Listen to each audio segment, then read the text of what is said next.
This is lecture 3 of differential equations, models, and epidemiology. Today's topic is the SIR model with loss of immunity. As in the SIR model, we'll consider a population with 3 compartments: susceptible, infective, and recovered. Susceptibles can catch the disease from infectives and move into the infective compartment. Infectives can get well and move into the recovered compartment where they have immunity and can't get the disease again. But unlike in the usual SIR model, recovereds can lose immunity, move back into the susceptible compartment where they can get the disease a second time. We'll let S of t, I of t, and R of t denote the population fractions in the different compartments. As usual, S plus I plus R will equal 1, since they're population fractions. The rates at which individuals move from one compartment to the next are beta SI, as before, for susceptibles to infectives, gamma I, as before, for infectives to recovered, and this time recovereds can move into the susceptible compartment at the rate rho R. And from our study of gamma, we know what rho means. 1 over rho is the average length of time before a recovered loses immunity and moves into the susceptible compartment. The differential equations mostly look just like they did in the SIR model. All these terms are unchanged. The difference is that now recovereds can leave the recovered compartment at the rate rho R and enter the susceptible compartment at the same rate. As with the SIS and SIR models, R naught, which represents the number of people an infective can infect at the start of an epidemic in which everyone is susceptible, R naught is still given by beta times 1 over gamma. If you add the right-hand sides of the differential equations, everything is going to cancel. S dot plus I dot plus R dot is 0. That means that S plus I plus R remains constant. Since it starts off 1, it remains 1, as it should. So R is 1 minus S minus I. That means we don't need a differential equation for R. Once we have S of t and I of t, we can recover R of t without any differential equations. So we'll just use differential equations for S and I. That means the right-hand sides should just be functions of S and I, no R. So here where we see an R on the right-hand side, we will substitute that R equals 1 minus S minus I. The phase space, as usual, is the triangle T, S greater than or equal to 0, I greater than or equal to 0, S plus I less than or equal to 1. For the I dot equals 0 null kind, we will do just as with the SIR model. We take the equation for I dot, factor it, set it equal to 0. So the null kinds are I equals 0 and S equals gamma over beta. Here's I equals 0, the S-axis. Here's S equals gamma over beta. And here I've drawn it as if gamma over beta is less than 1. For S dot equals 0, we can't really factor it this time. Let's rewrite it by grouping together all the terms that multiply I and taking out the factors in the leftover terms. So when we set this equal to 0, we can solve for I in terms of S. I will equal rho minus rho S over rho plus beta S. This is just a pair of hyperbolas drawn here in black. And one branch, one hyperbola, actually passes through 2 points in our triangle, 1, 0, and 0, 1. So now let's try to draw the vector field roughly. We at least want to know when vectors point up and to the left, down and to the right, and so on. So we need the signs of S dot and I dot. Let's look at S dot first. So when the right-hand side is 0, you're on the S dot equals 0 null kind. If you were to increase S, the right-hand side would be more negative. So what that means is that to the right of the S dot equals 0 null kind, S dot becomes negative. And similarly, to the left of the S dot equals 0 null kind, S dot becomes positive. I dot's the same story, It's 0 on the null kind. If we increase S, this time I dot will go to positive. So when S is greater than gamma over beta, I dot becomes positive. When S is less than gamma over beta, I dot becomes negative. So what that means is, well, first of all, whenever I equals 0, I dot equals 0. So we only have S dot. The S axis only has an S dot equation, happens to point to the right in both cases. In general, the I dot equals 0 null kind and the S dot equals 0 null kind will divide the triangle into 4 different quadrants on which the general direction of the vector field is different. Up and to the left, down and to the left, down and to the right, up and to the right. Over here in the R dot less than 1 situation, we only have 2 of these regions. Solutions are going down and to the left. On this null kind, they're going straight down and then down and to the right. So what does this say about the solutions? Over in the R naught less than 1 case, solutions go down and to the left, across this null kind, down and to the right. They can't escape back up here because on this null kind, solutions are pointing down. It looks like they're forced to head toward this equilibrium at 1, 0. By the way, that equilibrium was there where the S dot equals 0 null kind met this I dot equals 0 null kind. Over in the R naught greater than 1 case, it appears that solutions on the S axis approach this equilibrium, but other solutions appear to wind around this interior equilibrium. That tells us something, but not much. What exactly do these solutions do? Do they close up and form periodic solutions? Do they spiral in toward this equilibrium? Do solutions near this equilibrium spiral out? Whoops, would be spiraling out like this. We don't really know in more detail what's going on here.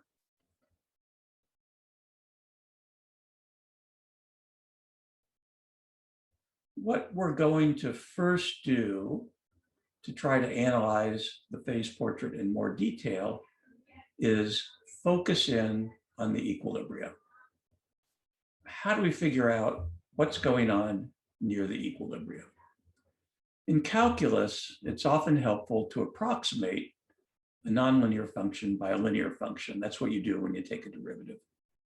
Similarly, to analyze equilibria of a nonlinear differential equation, it is often helpful, usually helpful, to approximate by a linear differential equation. Before we explain how to do that, let's take a little while to look at the question. What is a linear differential equation anyway? In system form, it's written like this. x1 dot through xn dot each has a certain equation over the right. And for a linear differential equation, each of those equations is simply a constant times x1 plus a constant times x2, so on, plus a constant times xn. There's a really nice way to write linear differential equations in matrix form. So here's what you do. You form a vector, a column vector x dot of all these derivatives. You form an n by n matrix, A, of all these constants, and you form a column vector of all the xi's. And then you just write the system as x dot equals A times, that's a matrix product x. And this right here is shorthand for this big system here. If I were to multiply A by x, the first entry of the result would be the first row of A times the column x, and that's exactly what you see here. Same for all the other entries when you multiply A by x. If we want to understand solutions of linear differential equations, it helps to find certain special solutions. So for motivation, let's look at the n equals 1 case, which is just x dot equals a times x. A is a number, x is a number, x dot's a number. You've probably encountered this equation in some course or other. The solutions are x equals x naught e to the at. So x naught is the initial condition. A comes from this number a, and this is all the solutions of this scalar differential equation. So what do the solutions do? If a is a negative number, the solutions all approach 0 as t goes to infinity. If a is a positive number, well, the solutions all grow as t goes to infinity, but what's of more interest to us is that as t goes to minus infinity, the solutions would approach 0. There's an intermediate case, a equals 0, but as usual in this course, we're ignoring intermediate cases. What about where x dot is a vector, the x is a vector, and the a is a matrix? Let's just ask, in that case, does x dot equals ax have solutions of this form? So x equals x naught. Now here x is a vector and x naught is a vector. E to the, I can't put a in there because it's a matrix, but e to the lambda t, where lambda is a scalar. So you take a vector, multiply by a scalar changing with time, and you get x as a function of time. And we want x naught not to be 0. If I were to make x naught equals 0, I would just get x identically 0. X identically 0 is always a solution of this linear differential equation, and it's not really of that great an interest to us. So to answer the question whether x dot equals ax has solutions of this form, we do just like in lecture 1. We take this thing that we think might be a solution, we plug it into both sides of this differential equation, and we see if it works. So when I plug this into the left side, x dot, I have to take the derivative. This vector x naught is a constant. I'm just going to get, here the derivative is lambda e to the lambda t. I'm just going to get lambda e to the lambda t x naught. And when I plug the solution in for x on the right-hand side, I'll simply get a x naught e to the lambda t. Let's simplify this equation till we can understand it. We'll cancel the positive numbers e to the lambda t from both sides. We'll just have lambda x naught equals ax naught. I'll put the lambda x naught over at the right. But then I can't really factor out x naught because I would have a minus lambda left. A is a matrix, lambda is a number. A minus lambda simply doesn't make sense. So instead of lambda x naught, we'll think of it as lambda I x naught. I is this n by n matrix, which when multiplied by any vector just gives itself. So lambda I x naught is the same as lambda x naught. And once I've replaced lambda x naught by lambda I x naught, then I can factor out the x naught on the right, and what's left is a minus lambda I, which makes sense. It's a matrix minus a matrix. The question of whether x dot equals ax has solutions of this form with x naught not equal to 0 has been reduced to the question of whether this matrix equation, a minus lambda I x naught equals 0, has any solutions with x naught not equal to 0. Now, what you know from studying linear algebra is that an n by n matrix times a vector equals 0, that equation, its only solution is that the vector is 0 unless the determinant is 0. The only cases in which we'll have non-zero solutions here is when the determinant of the left-hand side is 0. So the determinant of the left-hand side, the matrix A has been given. It depends on what this lambda is here, which we don't really know yet. The numbers lambda that make the determinant of the left-hand side be 0 are called the eigenvalues of the matrix A. The corresponding vectors x naught are the eigenvectors.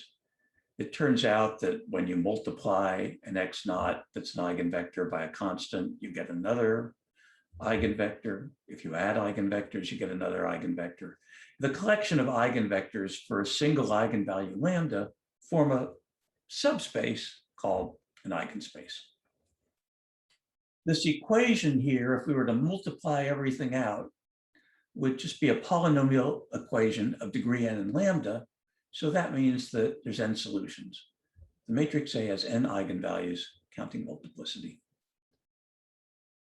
We are going to be especially interested in the case in which all the eigenvalues of A have non-zero real part.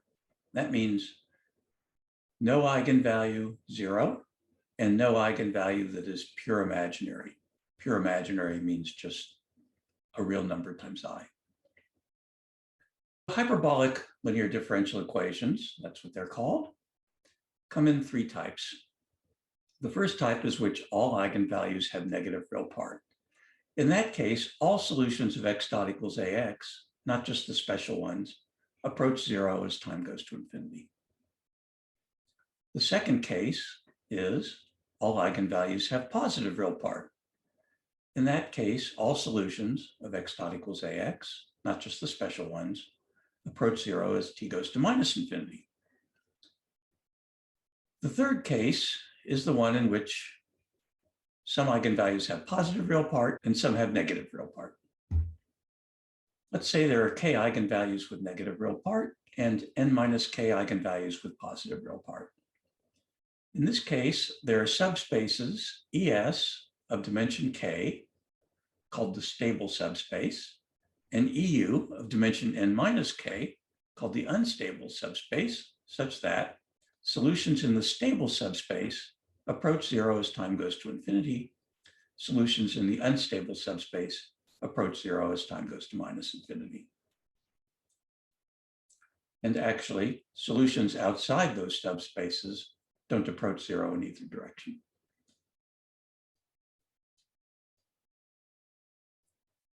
Let's look at a few examples to get an idea what hyperbolic linear differential equations look like. These will be examples with n equals 2, examples in the plane. For our first example, x dot is minus 1, 0, 0, minus 2 times x. For a diagonal matrix, the eigenvalues are very easy to figure out. They're minus 1 and minus 2. And for a diagonal matrix, the corresponding eigenspaces are just axes. The x1 axis for the eigenvalue minus 1, the x2 axis for the eigenvalue minus 2. Solutions in the eigenspaces go straight to the origin. Now, solutions out here, they're also going to the origin, but because the minus 2 eigenvalue is stronger, their x2 coordinate goes to 0 faster than their x1 coordinate, which means they end up coming in tangent to the x1 axis.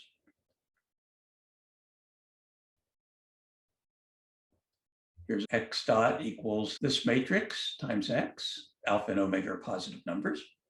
It turns out here that the eigenvalues are minus alpha plus or minus omega I, complex conjugate. And it turns out that the solutions spiral in toward the origin like this. Complex eigenvalues are associated with spiraling. And finally, x dot is this matrix times x. It turns out that the eigenvalues here are plus 1 and minus 1.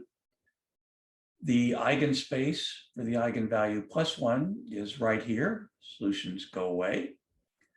The eigenspace for the eigenvalue minus 1 is here. Solutions go in. And other solutions don't approach the origin in either direction. That's linear differential equation. How is that going to help us to understand equilibria of nonlinear differential equations? So suppose x dot equals f of x has an equilibrium at x naught. We're interested in studying solutions of x dot equals f of x near x naught. And to do that, we'll make the substitution x equals x naught plus y, so that y near 0 corresponds to x near x naught. Let's get the differential equation in y. What is y dot? Y is x minus x naught, so it's x dot minus x naught dot, which is 0, x naught's a constant. X dot we know is f of x, and x we know is x naught plus y. So what we're going to do is take this expression and just expand it in a Taylor series. We'll get f of x naught plus the derivative of f at x naught times y plus higher order terms.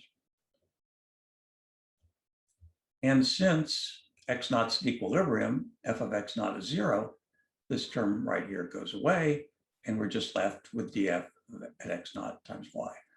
Now, f is a function from Rn into Rn, df at x naught. You may not be familiar with what the derivative of such a function means. df at x naught is an n by n matrix.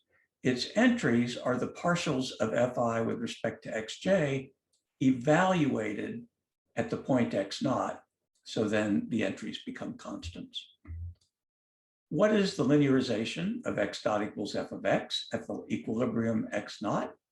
It's just this equation we wrote up here where we ignore all the higher order terms. The linearization of x dot equals f of x at the equilibrium x naught is the linear differential equation y dot equals df of x naught y. Because the entries of df at x naught are constants, this is a linear differential equation. So how can linearization help us?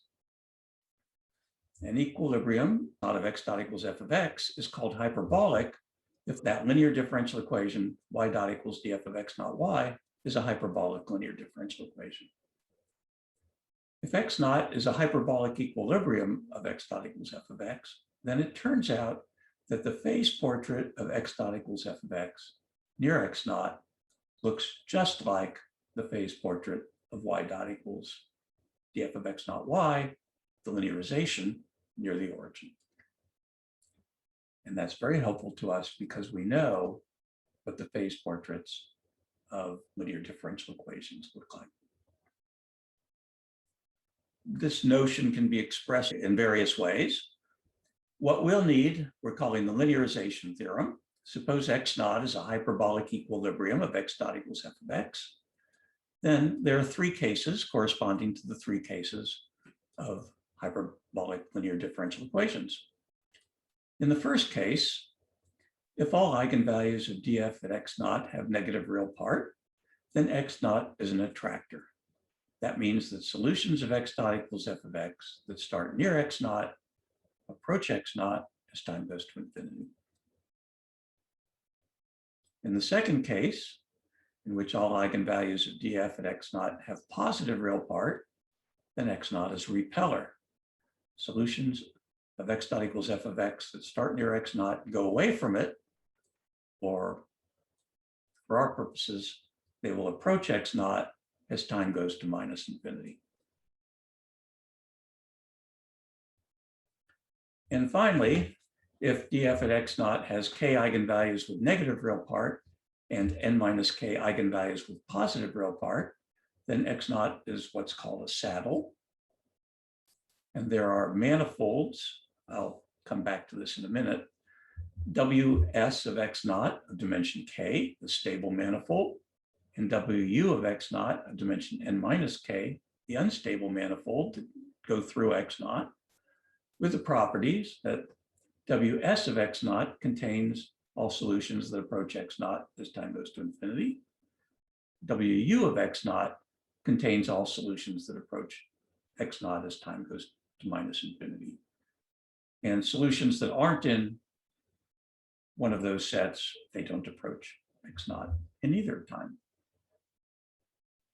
ws of x naught and wu of x naught are tangent at x naught to the stable and unstable subspaces of the linearization there, translated to x naught. And now what exactly do I mean by this word manifold? A one-dimensional manifold is just a curve. A two-dimensional manifold is just a surface. And in general, k-dimensional manifolds are k-dimensional analogs of curves and surfaces.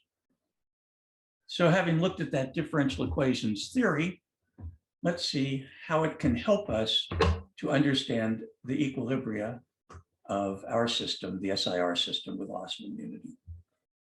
So here's the system we're looking at. in just 2 dimensions, the first thing we would want to do is calculate the linearization matrix. This is a 2 by 2 matrix. In the first row, we will have the partial derivatives of S dot with respect to S and I. In the second row, we will have the partial derivatives of I dot with respect to S and I. The partial derivative of S dot with respect to S, we take this expression right here and differentiate it with respect to S. We get minus beta I and then minus rho. The derivative of S dot with respect to I, we would have minus beta S minus rho. The derivative of I dot with respect to S would just be beta I. And the derivative of I dot with respect to I would be beta S minus gamma, which you see there. So there's the 2 by 2 linearization matrix. Now, what we want to study an equilibrium, let's say this equilibrium at 1, 0, is to evaluate the linearization matrix at the point 1, 0. So we look at the linearization matrix, set S equal to 1 and I equal to 0. And here's what we have. Since I is 0, we're just left with minus rho here. Since S is 1, this term becomes minus beta minus rho. Since I is 0, we have a 0 here. And since S is 1, we have a beta minus gamma here. There's the linearization matrix at the equilibrium 1, 0. What are the eigenvalues? That's the next thing we want to know. So we look at this matrix minus lambda I, and that just means that you subtract lambdas from the diagonal terms. There are the lambdas subtracted, and we take its determinant. The determinant of a 2 by 2 matrix, how do you calculate it? You multiply these terms together, these diagonal terms together, which gives you that. And then you subtract the product of these diagonal terms, but that's going to give 0. So there's the determinant. And remember, what we want to find the eigenvalues is we want to know the lambdas that make the determinant equal to 0. So we set the determinant equal to 0 and solve for lambda. The determinant is already nicely factored. So the eigenvalues are lambda equals minus rho and lambda equals beta minus gamma. So what are they? Positive or negative? First, let's look at R naught less than 1 case. In that case, gamma is bigger than beta. And that means that this beta minus gamma eigenvalue is negative. The other eigenvalue is also negative, so we have an attractive. In the R naught bigger than 1 case, beta is bigger than gamma. So this eigenvalue beta minus gamma becomes positive. We have 1 negative eigenvalue and 1 positive eigenvalue. The eigenvalues are supposed to help us see what's going on near these equilibria. So let's have a look. In the case R naught less than 1, we said both eigenvalues were negative. So the equilibrium at 1, 0, that's the one we're studying, is an attractor. So here was the phase portrait. It appeared to us that all the solutions approached the equilibrium at 1, 0. And we're finding now that the solutions nearby approach 1, 0. So this is all very consistent. What about in the case R naught bigger than 1? In that case, there is a negative eigenvalue and a positive eigenvalue. So the equilibrium at 1, 0 is a saddle. There should be a one-dimensional stable manifold and a one-dimensional unstable manifold. They both are curves. Actually, the stable manifold you can see right here. It's the s-axis. If you start on the s-axis, you head toward the equilibrium here. What about the unstable manifold? Well, you can't really see it, but it kind of goes up like this. Actually, solutions down here near the curved nullcline, and backwards time they cross the nullcline. Solutions up here near the side of the triangle and backwards time cross the triangle. Somewhere in between are solutions that neither cross the triangle nor the nullcline. That's the unstable manifold. Other solutions do not approach that equilibrium in either sense. What about the interior equilibrium in this case are not greater than 1? That takes a little more work to get information about the eigenvalues there. It's done in the text. It turns out that the interior equilibrium is an attractor. Solutions near it go toward it. The next question we might have is, do all solutions in T, other than those on the s-axis, approach this equilibrium? And the answer is, I'm not sure yet. Perhaps there's several different closed orbits surrounding this thing. Solutions inside the innermost one approach this equilibrium, but solutions outside it don't. They can't get through it.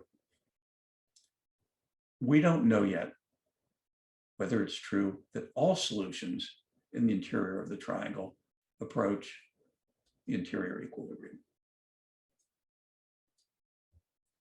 To answer this question, we're going to have to look at a little of the theory of differential equations in the plane.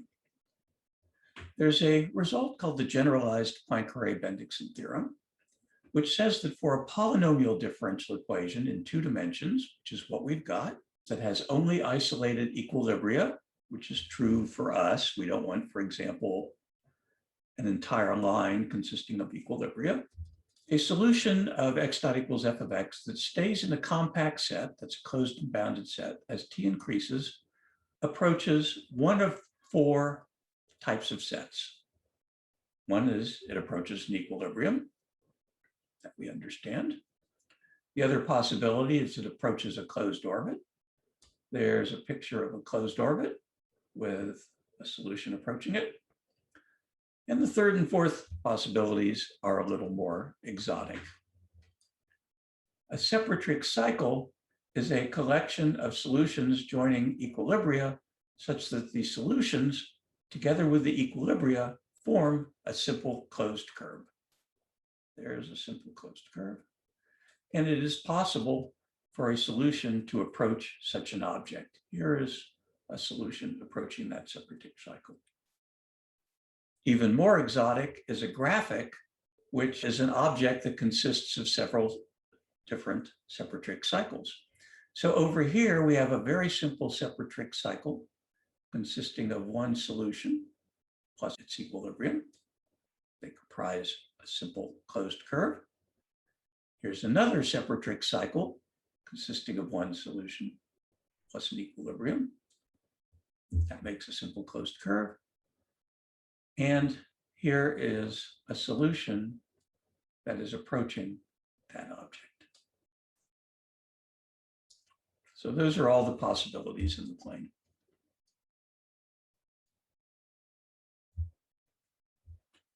What we'd like to do to show that solutions in the triangle approach that interior equilibrium, we would like to rule out these other more exotic possibilities.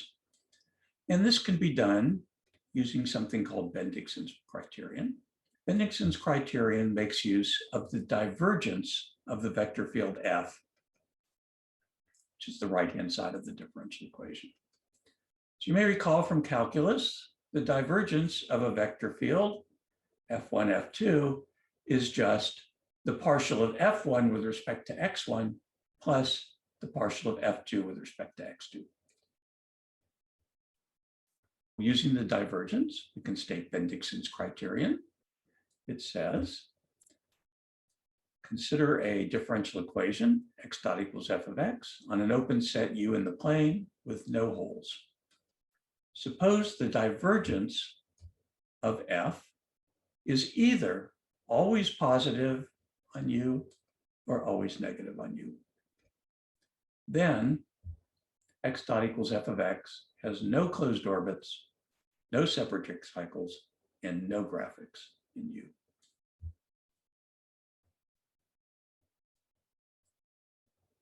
You actually know enough to prove this. We'll just give the proof for closed orbits. The proofs for separatric cycles and graphics are exactly the same. So here's how to prove Bendixson's criterion for closed orbits. It's a proof by contradiction. Suppose x dot equals f of x did have a closed orbit C in U. That's a closed curve. It bounds an interior. And there's something called the two-dimensional divergence theorem that you probably learned in calculus, which says that the double integral over the interior of C of the divergence of F is the line integral around C of the dot product of the vector field F and the outward pointing normal N. This is what's called the flux through the curve C. However, in our case, C is not just some random curve. It's a closed orbit of the differential equation. That means that the vectors on C are tangent to C, since C is an orbit of the differential equation. So if you take a vector that's tangent to C and a normal vector to C and take their dot product, you're going to get 0. They're perpendicular vectors. So we just have the line integral around C of 0, and we get 0. Whoops, that's a contradiction, because back when we did the double integral that's supposed to be equal to it, we were either integrating a function that's always positive, which would give us a positive answer, or a function that's always negative, which would give us a negative answer. This is a contradiction. The conclusion is that x dot equals f of x just doesn't have any closed orbits in U. And similarly, no separatric cycles, no graphics. Unfortunately, Bendixson's criterion doesn't quite work for our differential equation. If you tried to do it, you would see that the divergence is sometimes positive in our triangle and sometimes negative in our triangle. But fortunately, there's a generalization called Dulac's criterion. Dulac's criterion says, as before, consider a differential equation x dot equals f of x on an open set U in the plane with no holes. And this time, suppose there is a positive function g of x on U. So g is just a real valued function. It's not a vector field. Such that when you multiply the vector field f by the real valued function g, which just gives a different vector field, suppose this time that the divergence of that vector field is always positive on U, or the divergence is always negative on U. Then, according to Dulac's criterion, we get the same conclusion. X dot equals f of x, the original vector field, has no closed orbits, no separatric cycles, and no graphics in U. So why is that? It's a simple proof. You can understand it. By Bendixson's criterion, x dot equals gf has no closed orbit, separatric cycles, or graphics in U because its divergence is always positive or negative. But just think about this a little bit. G times f and f are just vectors pointing in the same direction with different lengths. Their orbits are exactly the same. The orbits are curves tangent to the vectors. So that means that the same has to be true for x dot equals f of x. It has no closed orbits, separatric cycles, or graphics in U. If it did, they would be closed orbits, separatric cycles, or graphics for GF, and it can't have any. So that's the proof of Dulac's criterion.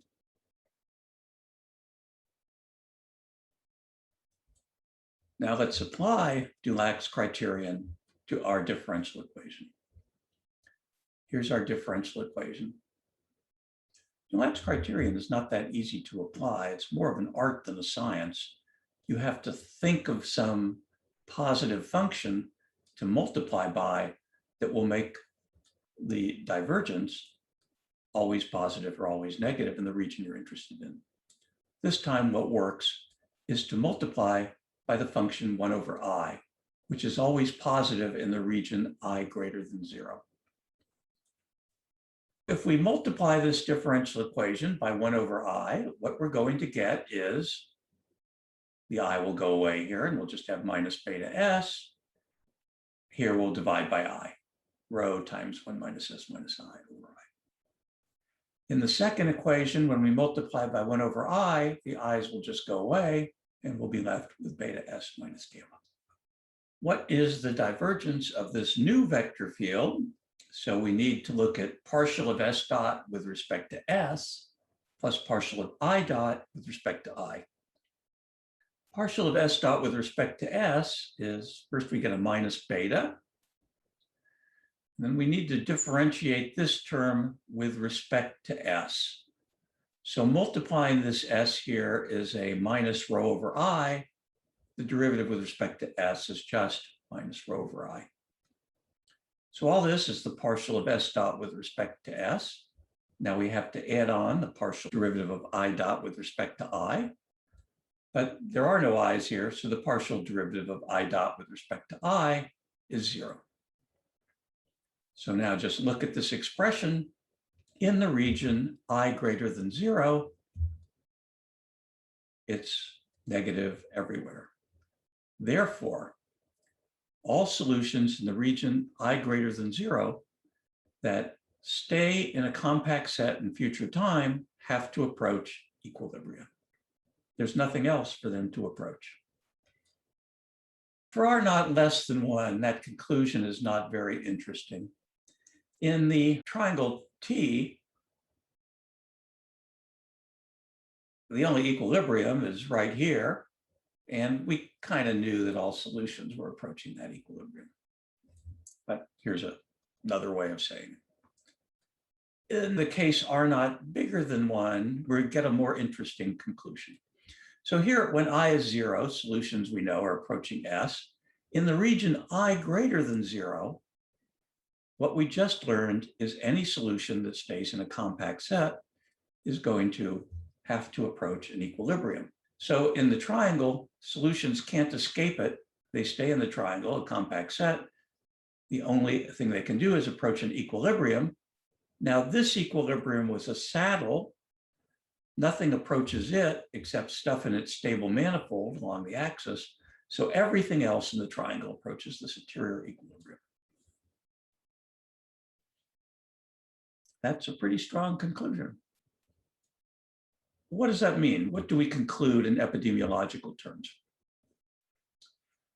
Well, this SIR model with loss of immunity is what's called an endemic model. It's just like the SIS model. In the case R naught greater than 1, where epidemics can get started, the disease never leaves. You approach this point where the disease is present in the population at this rate I. The disease just stays in the population at a certain constant rate. The disease becomes endemic. This happened in the SIS model when the susceptible category was replenished by infectives going back into it because they never had immunity. It occurs in this model where the susceptible category is replenished because people who catch the disease gradually lose immunity. There are also other cases where you get endemic models. For example, if you consider births and deaths in the population over the long term, births are another method to replenish the susceptible category if you don't have vaccination of newborns. And once again, you would end up with an endemic model where the disease stays present in the population. That's the end of the lecture. Thanks very much for listening.